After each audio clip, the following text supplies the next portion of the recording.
একজন শাশুড়ি তার সঙ্গে ৩-৩টে ননদ নিয়ে সংসার করার যে কি জ্বালা সেটা আমি হাড়ে হাড়েই টের পেয়েছি। হ্যাঁ, একটা সময় ছিল যখন আমার শাশুড়ি আমার কোনো কথাই শুনতে চাইতেন না। কিন্তু এখন কিন্তু সময় বদলেছে। এখন উনি আমার কথা ছাড়া আবার কোনো কাজই করেন নাই। যে কোনো ধরনের একটা বড় কাজ হোক বা ছোট কাজ, সেই কাজে কিন্তু আমাকেই সবার আগে দাঁড় করিয়ে দেয়। আর আমার ননদরাও কিন্তু আমার কোনো কথা ছাড়া কোনো কাজই করে না। যাই হোক, আজকে কিন্তু সবজি বাজারগুলো তোমার দাদা বেশ ভালোই এনেছিল আর অনেকগুলোই সবজি একসাথে সপ্তাহের জন্য করে এনেছিল।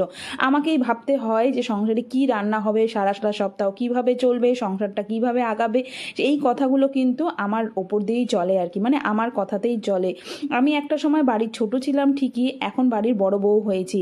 বড় বউ হয়ে যে কত দায়িত্ব আর কত যে কাজ, সেটা যারা বড় তারাই কিন্তু ভালো মতন বোঝে। তো এখানে ননদের জন্য টিফিন প্যাক করছিলাম। ও কিন্তু প্রতিদিন এই সময়ই অফিস যায়, যার জন্য ওকে আমি দুটো টিফিন দেই। একটা হচ্ছে ও দুপুরে খায়, আরেকটা হচ্ছে ও রাতে খায়। তো এখানে রুটি তরকারিটাও প্যাক করে দিয়ে দিলাম। দুপুরবেলা প্রায় সময় হয়ে এসছে, এখনও অফিস চলে যাচ্ছে, আরেকজন সকালেই চলে গেছে। এখন কিন্তু সময়টা অনেক